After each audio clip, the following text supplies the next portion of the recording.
మీ పేరు? అప్పిరెడ్డి. ఏం చేస్తా ఉంటారు సార్? వ్యవసాయం చేస్తాం. వ్యవసాయం చేస్తుంటాము. మామూలుగా మామూలుగా అన్ని బాగానే రోడ్లు వేశారు. అప్పుడు తాడికొండలో రాష్ట్రంలో చూసుకుంటే, తాడికొండలో చూసుకుంటే జగన్ గారి పరిపాలన ఎలా ఉంది ఏంటి, మళ్ళీ ఎవరు వస్తే బాగుంటుంది, జగన్ ఏమనుకుంటారు బాబా మీరు? జగన్ గారు వస్తేనే బాగుంటుంది అనుకుంటున్నారండి. ఎక్కువ % పెన్షన్లు ఇచ్చే వాళ్ళల్లా పెన్షన్లు కానీ అమ్మఒడి కానీ. మీకు పెన్షన్ వచ్చిందా? పెన్షన్ వస్తుంది. ఇంటికి తెచ్చిస్తున్నారా? 3000 రూపాయలు ఇచ్చారు. ఇంటికి తెచ్చిస్తున్నారా? నిన్న ఫస్ట్ తారీఖు ఇంటికి తీసుకొచ్చి అసలు ఫస్ట్ తారీఖు ఇంటికి తీసుకొచ్చి ఇస్తారు. 500 కల్లా లేవబట్టి ఇస్తారు. పెన్షన్ ఇస్తున్నారు, అమ్మఒడి వస్తుంది, రైతు భరోసా వస్తుంది. మరి ఇంకా మా పిల్లలకి, మా హై స్కూల్ పిల్లలకి, కాలేజీ పిల్లలకి డబ్బులు వేస్తున్నారు. మరి మందు కట్టలు బాగానే పెడుతున్నారు. అన్ని సౌకర్యాలు బాగానే జరుగుతుంది. జగన్ పరిపాలన అయితే బాగుంది. జగన్ పరిపాలనే బాగుంటది. అంటే వేరే పార్టీ మీద చెప్పడం కాదు. జగన్ అంటే అందరూ చూసుకుంటా ఉండంటే, ఇప్పుడు తాడికొండలో మేము 4-5 కనుక్కుంటే వాళ్ళు ఏమన్నారంటే, ఇంటికి డబ్బులు అయితే వస్తున్నాయి అందరిళ్ళకి, కానీ ఉపాధి ఏది, మనం చేసుకోవాలి కదా, పనులు చేసుకోలేదు, మనకి రూపాయి రావాలి కదా అని అంటున్నారు. మరి ఉపాధి కల్పించాలి, తాడికొండల నుంచి ఏమైనా పని చేసుకోవాలంటే గుంటూరుకి వెళ్ళిపోవాల్సి వస్తుంది. ఉపాధి కాదండి. ఇప్పుడు ఉద్యోగాలు 2 లక్షల ఉద్యోగాలు ఇచ్చాడు జగన్ వచ్చినారు. వాలంటీర్ ఉద్యోగాలు ఇచ్చాడా? మరి మా అమ్మ వీళ్ళకి ఉద్యోగాలు ఇచ్చాడా? మరి ఉపాధి కల్పించడం.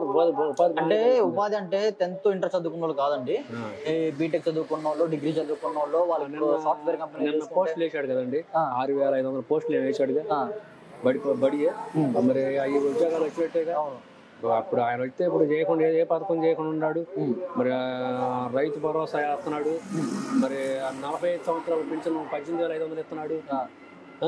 మరి బీసీలకి మరి ఏది తక్కువ ఇస్తున్నాడు ఆయన? వచ్చినాక ఏది తక్కువ చేశాడు? ఇప్పుడు చంద్రబాబు ఉన్నప్పుడు ఏ పెన్షన్లు ఇచ్చాడు? అప్పుడు ఆయన 2000 చేస్తాడని చెప్పి 2000 అన్నాడు. ఈయనేమన్నాడు వచ్చినాక? నేను వస్తే ఎలక్షన్ లో మేము చివరి కాలం పెంచుకుంటా పోతాను అన్నాడు. 3000 చేశాడు. అన్నమాట దక్కించుకున్నాడుగా. మరి ఆయన అన్నమాట అంతా నిలబెట్టుకున్నాడుగా. అన్నమాట నిలబెట్టుకోకుండా ఏది లేదు అసలు. ఇప్పుడు ఎవరికి ఇప్పుడు ఒక్కొక్క ఇంటికి 2 లక్షల రూపాయలు తప్పు ఎవరు రావట్లేదండి. అమ్మఒడి సంవత్సరం మొత్తం మీద అమ్మఒడి 15,000 రూపాయలు, 3000 రూపాయలు పెంచను ఒక ఇంట్లోనే. మరి రైతు భరోసా 45 సంవత్సరాలు, ఆ ఇంట్లో 45 సంవత్సరాలు 18,700 వస్తున్నాయి ఒక ఇంట్లోనే. ఒక ఇంట్లో సంవత్సరానికి 2 లక్షల రూపాయలు పొందిన వాళ్ళు ఉన్నారు. మరి పింఛన్ ఎదవరికి ముసలాళ్ళు పోయి అక్కడ పోయి కూకొని ఆయాలు ఏలు పడకపోతే మళ్ళీ ఎనిక్కొచ్చి మళ్ళీ తెల్లారిపోయి మళ్ళీ ఎంత తిప్పలు పడుతున్నారు. ఇలా ముసలోళ్ళు లేవలేని ముసలోడు ఇంటికి తీసుకొచ్చి లేవకొట్టిస్తారు. సరే, మరి ఇప్పుడు తాడికొండలో చూసుకుంటే మీది రాజధాని ప్రాంతం. మరి రాజధాని ఇక్కడ నుంచి తరలిస్తున్నారు, 3 రాజధానులనే అన్నారు. రాజధాని తరలిస్తున్నారన్నా రైటే. పోయినసారి 2019లో మరి ఎందుకు వచ్చినాయి ఇక్కడ 2 సీట్లు ఎందుకు వచ్చినాయి? చంద్రబాబు మంచి పని చేస్తే రావచ్చుగా. అవును, ఇప్పుడు చంద్రబాబు చేయలేదు, ఈయన చేస్తారని చెప్పి వేశారు. చేస్తారని చేయటం కాదు, ఆయన చేస్తానని చెప్పి తాత్కాలం ఎందుకు పెట్టాడు?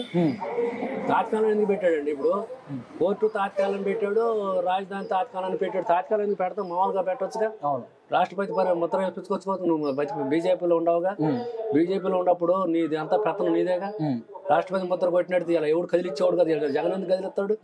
జగన్ ఏం చెప్పాడు? అయ్యాలా అబ్బాయి నువ్వు పొలం గవర్నమెంట్ ల్యాండ్ ఉంది మంగళగిరి దగ్గర, 400 ఎకరాలు ఉంది, 400 ఎకరాల కట్టు, చాలా పోతే తీసుకుంటా పో అని జగన్ శాసనసభలో చెప్పాడు. బల్లగుచ్చి చెప్పాడు. జగన్ ఏమన్నావు నువ్వు? అయ్యాలా జగన్కి ఏం తెలుసు?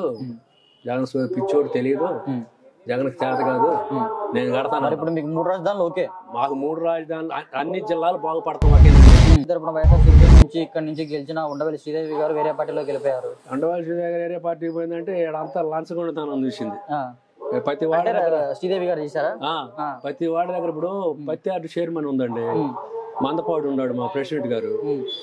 ఆయన దగ్గర 10 లక్షలు తీసుకుంది. మరి ఇక్కడ రాయలాయన ఉన్నాడు బ్రహ్మారెడ్డి, ఆయన దగ్గర 5 లక్షలు తీసుకుంది. ప్రతి వాడి దగ్గర లంచం తీసుకొని మరి ఓటు పైపొచ్చి ఓటు అమ్ముకొని అదే అక్కడ పోయింది. నువ్వు న్యాయం ఏం చేసావు? నువ్వు అడిపోయి ఇప్పుడు మళ్ళీ జగన్ విమర్శిస్తున్నావు అంటే, ఇక్కడ ఉన్నప్పుడు జగన్ మంచోడు అన్నావుగా. జగన్ మంచోడు, జగన్ మంచోడు లేడు, అసలు జగన్ పట్టుకొని నువ్వు మాట్లాడావు. ఇప్పుడు ఆదరిగిపోయి నువ్వు డబ్బులు తీసుకొని 20 కోట్లు డబ్బులు తీసుకొని నువ్వు ఓటు వేసావంటావు. అందుకే ఎందుకు వేసావు? మరి ఇప్పుడు మీకు ఇక్కడ ఎమ్మెల్యే అభ్యర్థిగా వైఎస్ఆర్సీపీ నుంచి మేకర్ సుచరితను తీసుకొచ్చారు, గెలిపించుకుంటారా? 175కి 175 వస్తాయి. మీరు ఎన్ని వస్తాయి అనుకుంటున్నారు? మేము 130, 140 సీట్లు గ్యారెంటీ వేసుకుంటున్నామండి. 130, 140 సీట్లు తగ్గవు మేము అనుకునే ఉజ్జాయింపు. వాళ్ళు ఏమంటున్నారంటే ఇప్పుడు ఎంత తీసుకుంటున్నారు మీరు, ఓకే, మరి రేపు పొద్దున ఈ అప్పు అంతా మీ పిల్లల మీద పడిద్ది. అప్పుడు ఆయన చేతి తప్పు పడదా? చంద్రబాబు చేతి తప్పు. ఇవన్నీ ఊరకు వచ్చే డబ్బులు కాదు, ఈ ఊరకు వచ్చే డబ్బులు ఆయన ఇప్పుడు మరి వీళ్ళకంటే ఎక్కువ ఇస్తాను అన్నాడు. అయ్యి జనం మీద పడేగా. అవును, ఇప్పుడు ఆయన అన్నాడు వీళ్ళకంటే ఎక్కువ ఇస్తాను అంటున్నాడు. అవి యారు తీసుకొచ్చి ఇస్తున్నాడు? అవి మన మీద పడేగా. ఇవన్నీ కానిపోయిన మాటలండి. ఇవన్నీ ఎవరికి దోషిన వాళ్ళు మాట్లాడతారు.